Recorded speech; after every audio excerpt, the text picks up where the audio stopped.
Hi there, I'm Kia Williams, and this online class is about the importance of self-care and how you can fit self-care into your busy schedule. Now, before we get started, I'm going to give you an overview about what we're going to talk about in the next 30 to 40 minutes.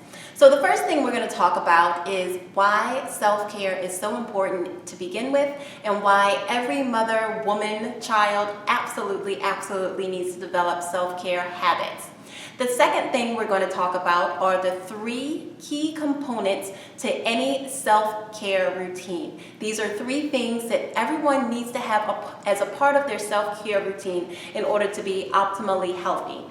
And the third thing that we're going to talk about today is how you can actually make self-care practical, how you can fit it into your busy schedule as working woman, wife, mother, and everything else that you have going on. So before we dig into all of that, I do want to introduce myself. My name is Kia Williams, and I am a registered yoga teacher and a yoga lifestyle consultant to busy moms. What I do primarily is I use yoga as a tool to teach moms how to take care of themselves so that they can be wonderful parents to their children, wonderful spouses to their husbands, and wonderful friends and family members to everyone else around them in their community. So, tell you a little bit about my story and my journey. So I was not always really good at self-care. I was not always a yogi or a yoga practitioner. There was a time very early on in my life where things were not going so well for me. So I have three children at this point. I have a 10-year-old who is a little boy. I have an 8-year-old daughter and a 5-year-old son. And maybe about 8 years ago, when my oldest child was only about 2 and my middle child was still an infant, life was very much different than it is for me right now. I was running a home-based business. I was teaching fitness classes and dance classes. I was taking care of these two little people that required an awful lot of my attention and affection and time and talent. And I was still trying to manage everything, including myself and my primary relationship, which is to my husband. And things weren't working so well. I was often sick, often had headaches, often irritable and upset. And two of the main people that are very important to me were missing out of this equation, myself and my husband. My kids were taken care of, my work was taken care of, but I was, let's say, one canceled appointment away from psychotherapy. And to be honest, the only reason I didn't go to psychotherapy, didn't go to that appointment, was because I couldn't find a babysitter. And I was too embarrassed to tell my husband that I needed to go and get some help outside of the house. My marriage was in shambles, as you can imagine, because I wasn't spending so much time relating to him or to myself. And so when we did finally get time alone, I was either too tired or too irritable or too resentful to him for not helping me as much as I thought that he needed. So this is not a non-ordinary thing. This is something that's very prevalent in our modern world when women work a lot and we have a lot of things on our plates, especially if we're mothers. So self-care, as I realized back then, became super important. At some point I realized that I really could not be good and gracious and whole to my family if I was not first good and gracious and whole to myself. So this brings me to the first point of what we're going to talk about in this class is why is self-care so important to begin with? So I do an awful lot of reading, and one of the things that I read recently was a book by a neuroscientist by the name of Dr. Daniel Amen. Now, Dr. Amen studies women's brains. That's his specialty, not men's brains, women's brains. And what he found is, in a nutshell, I'm summarizing his research, is that when the mother figure in the house is happy, healthy, and well-adjusted, then everybody else in the house, the kids, the spouse, are also happy, healthy, and well-adjusted. On the other hand, if mama is not doing well, if she is sad, if she is irritable, if she is unhealthy physically, mentally, or emotionally, then the health and well-being of the whole household takes a nosedive.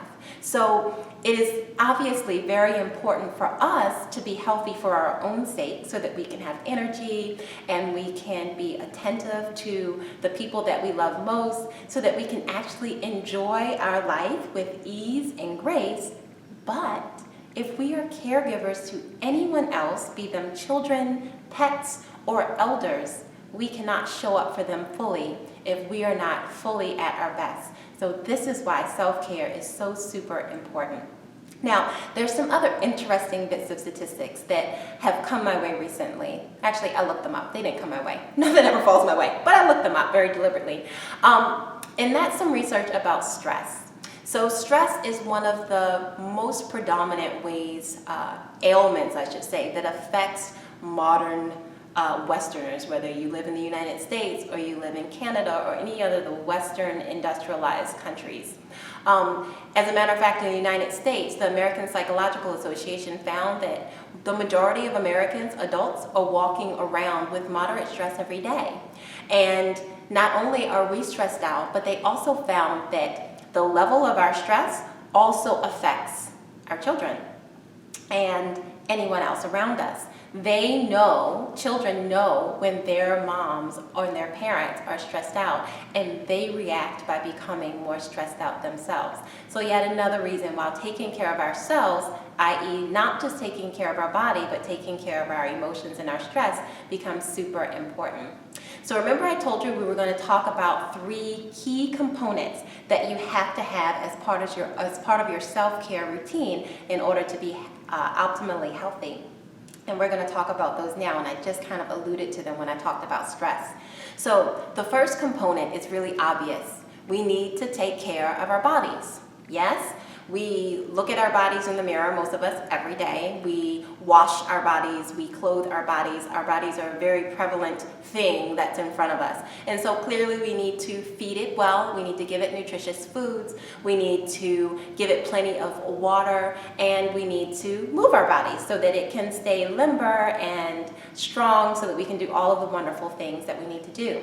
And there's plenty of resources in our Western world to help us take care of our physical bodies. Yes? The second component of our whole health is mental health. We have to take time to take care of our minds. Now, most people, when I say mental health, and I am a master's level psychologist, so I love psychology, I'm not talking about psychological ailments here. We're not talking about people who really need to go to therapy because they have some kind of dysfunction going on in their life. We're just talking about gentle mental hygiene. Now, what do I mean by mental hygiene? Just like you come in and you clean your body of all of the germs and dirt and debris that you accumulate throughout the day, we also need to take time to clean our mental body from negative thinking, negative thoughts, negative beliefs, and negative people sometimes, because those things also affect our body. The third component of a healthy, fully healthy you is spiritual care, right? So when I talk about spirituality, I'm absolutely not talking about any particular religion. So to differentiate for you between what religion is and what spirituality is, religion is the nuts and bolts of how you practice. It's kind of the how-to of your spirituality. So if you're a Christian, you have a certain how to become one with God. If you're Jewish, you have a certain how to ritualized way of becoming, forming a relationship with divine. Okay? Whereas spirituality is the goal itself. It is your active seeking and practice of your relationship with the divine. Whatever you call that word, God or the divine or the Atman or whatever it might be, it is your practiced relationship with that entity. And if you're a part of a religion, then your practiced relationship will be by means of the rituals in that religion, and that will be your spiritual practice. So we're going to talk about those 3 components individual because all of them play together. And let me tell you how. So imagine that your well-being and your health is like a tripod. So think about one of those stools that has 3 legs, a tripod. And if one of those legs on the tripod is broken or weak, then the whole tripod falls down. And the same is similar with your health. And I'll give you an example of how that works. If you have your body healthy and your mind healthy, but your spirituality is not up to par, Let's give you an example of how that might fall down. So spirituality is about connecting with the divine, knowing that you are always supported by something greater or higher than yourself. If you lack that belief, for instance, and you don't believe that you are supported by all there is or supported by something greater, then that affects your mental quality of life. So because you don't believe that you're supported, you start to have more negative thoughts. Things like, I have to do this all on my own. I have to make this work. It's all on me. Only I'm responsible for what I'm going to do. And you might, if things aren't working out very well for you in the physical world, then you might start to increase the amount of negative thoughts that you have. So you might start to think things like, things are never working out. I don't know how I'm going to do this. I don't have anybody to help me. I have to do this all on my own. And that is what we call being in a stressful, not fun situation. From a physiological perspective, when you are stressed out, your body goes into fight or flight mode, right? And you've heard of fight or flight mode. All of your energy is prepared for you to run. Your heart rate is increased. Your blood pressure is increased. Your respiratory rate is increased. And you're stressed out. Cortisol is flowing through your body all over the place. This is what happens when we don't believe that we are supported. And now, because of what we're thinking mentally, so our spirituality, our spiritual belief, has now influenced our mental belief that we have to do something all on our own, which has stressed us out. And physiologically, it has now affected our body. Now we are stressed out. Now there are stress hormones moving all throughout of our body.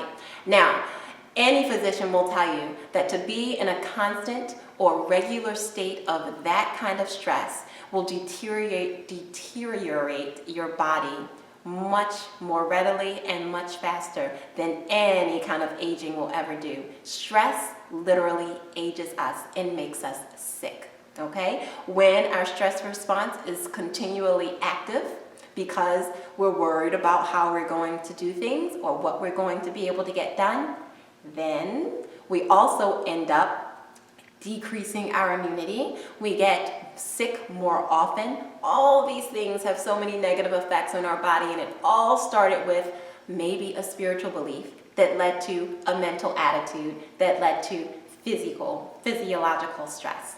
All right, so if one of those legs of the tripod are not being supported, then the whole being goes crumbling down. So we want to make sure that we're paying equal attention to all three dimensions of ourself, okay? All right, so let's get into the easiest one first. The easiest one for most of us to understand is the body, right? So there are two components that I like to talk about of the body. It's what we eat and what we do. Now, most fitness people, and I am no different. I used to be very, very into the gym, into fitness, teaching various fitness classes from step aerobics to hip hop boot camp. And we tend to stress the physical aspect of our being more than anything else, tend to stress the go and work out aspect of our being than anything else. But really, I'd like you to think about your body from an 80-20 perspective. So 80% of what you do in terms of taking care of your body is in what you feed it. And then only 20% is in what you actually do for fitness. So think about it this way. There is no way that you are going to exercise 5 times a day. Not for real, not a real fat-burning exercise regimen 5 times a day. But I'm pretty sure you might eat 5 times a day. So therefore, the impetus, the thing that you put the most emphasis on in your physical health should be what you put into your mouth. All right, so what kind of things should we be putting into our mouths on a regular basis? I also like to follow an 80-20 rule with this. So 80% of what you eat should be healthy, unprocessed food. Let's scratch the word healthy because that can have very different meanings. 80% of the food that you eat should come from the perishable aisles in the grocery store. So those are things that are on the peripheral, right? So those are your produce, your fresh meats, your fresh dairy, eggs, milk, cheese, etc. Those are the things that you should be consuming most of the time. And when you're eating grains and such like that, those things should be whole grains and as minimally processed as you can. So for instance, instead of getting instant oatmeal, eating steel cut oats would be a less processed version of oatmeal, okay? 20%, have a little fun. part of eating is the enjoyment. So if you like ice cream, go for it. If you like chocolate, go for it. If you like those pork skins or whatever else that you really enjoy eating, go for it. My only caveat is eat it, enjoy it, and eat it mindfully. All right? So 80% fresh, unprocessed things that grow out in the universe, right? So things that grow outside, things that were raised on a farm, good stuff to eat. And then 20%, have a little fun, okay? Now, back to that other 20% of taking care of your body.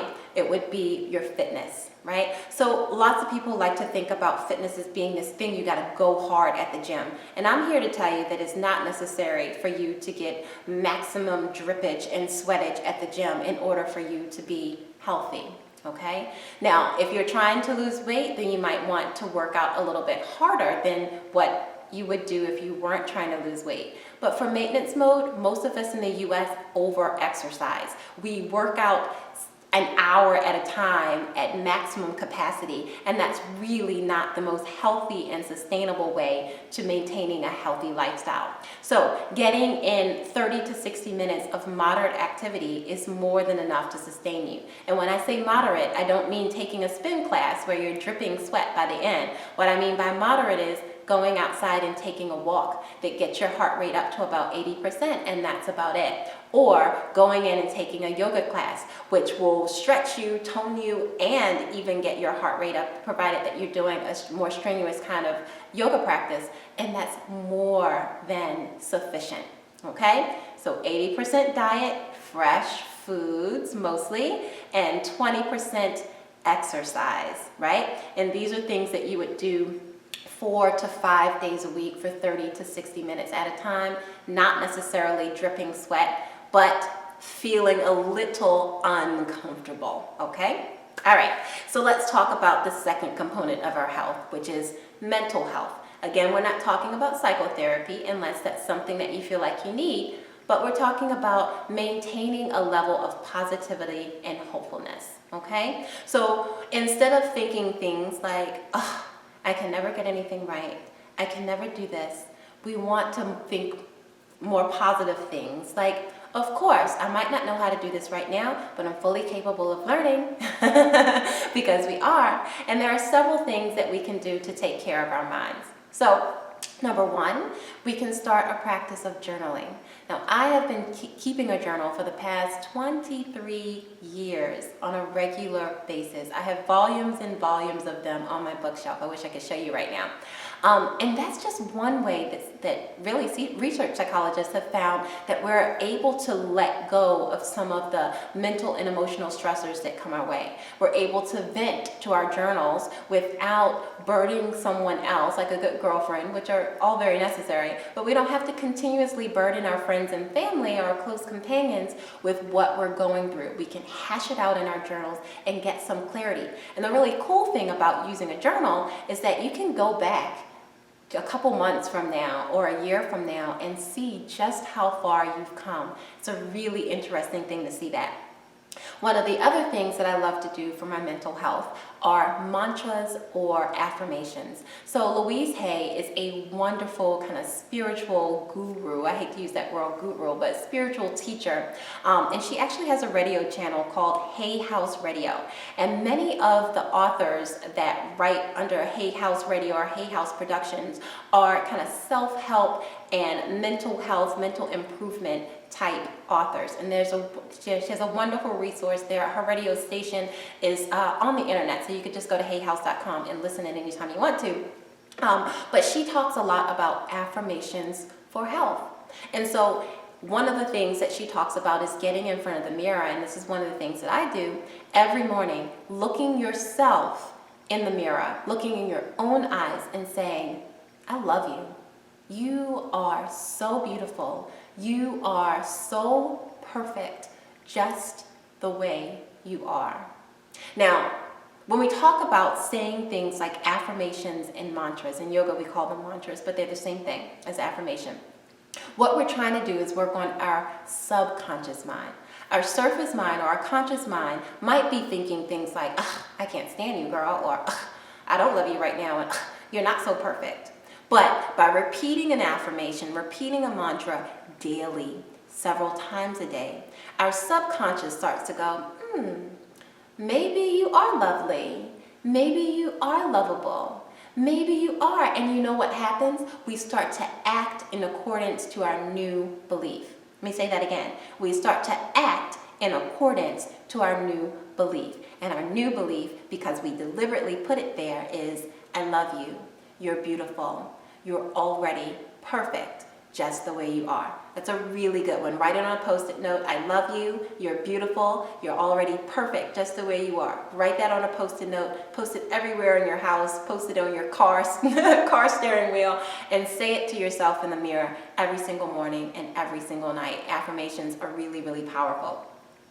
One of the third things that I like to do to take care of my mental health is meditation. Now, this is kind of mental, spiritual meditation. It kind of starts to float into the spiritual realm, but it works very similar to affirmations, because in order to focus the mind in meditation, many of us, myself included, use affirmation to focus the mind. Otherwise, my mind will be off and going and thinking about what's for dinner and when I need to pick up a kid and all this other kind of stuff, right? So when you sit down in meditation, your goal is to find stillness.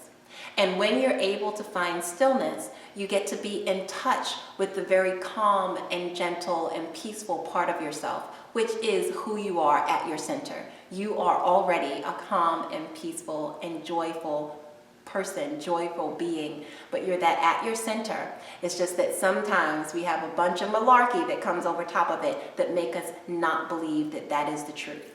All right.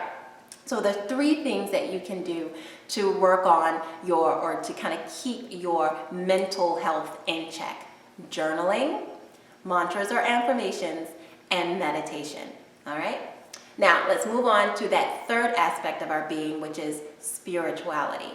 Now, spirituality starts to sound a little airy-fairy to some people. If you're a religious person, find your spirituality in your own religion. So what is spirituality? Now, we talked about it a little bit earlier. It is about you practicing your connection with the divine.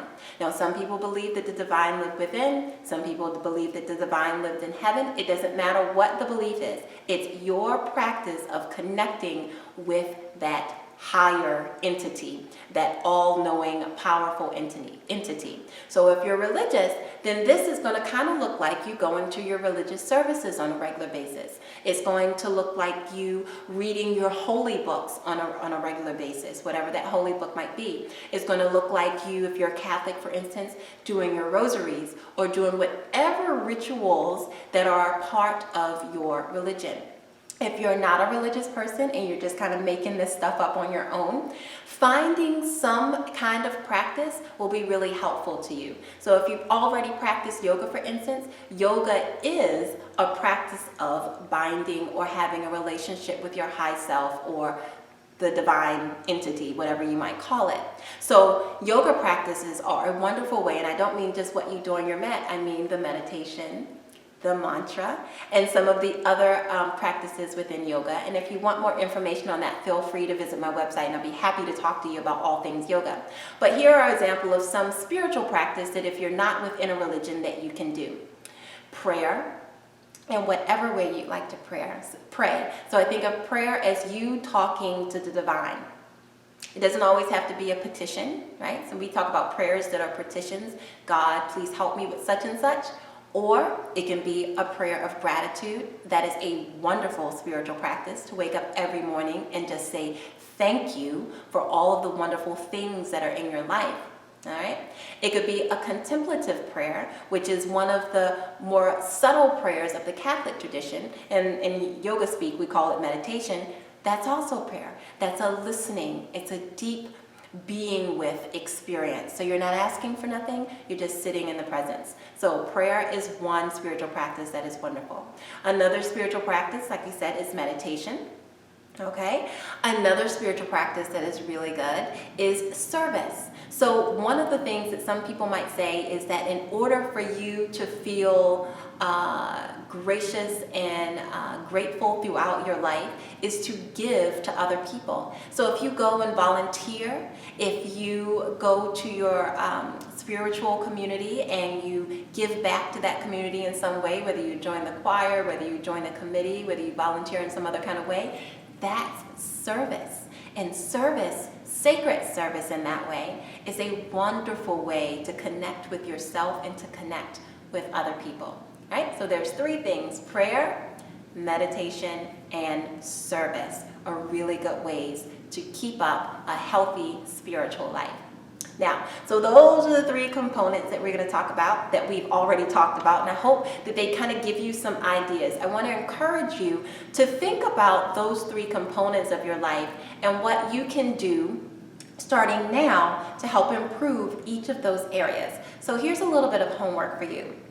Think about those three areas, those three key components: your body, your mind, and your spirit, and choose maybe one practice in each of those domains that you can start today. So the final part of this class is that we're going to talk about how to fit it into your everyday life. Now, if you are a busy woman and you work all day, then maybe, for instance, getting up a few minutes early, maybe when I say few minutes, I mean like 5 or 10 minutes before you normally would get up, to do a little bit of prayer or a little bit of journaling or a little bit of meditation would be a really great start.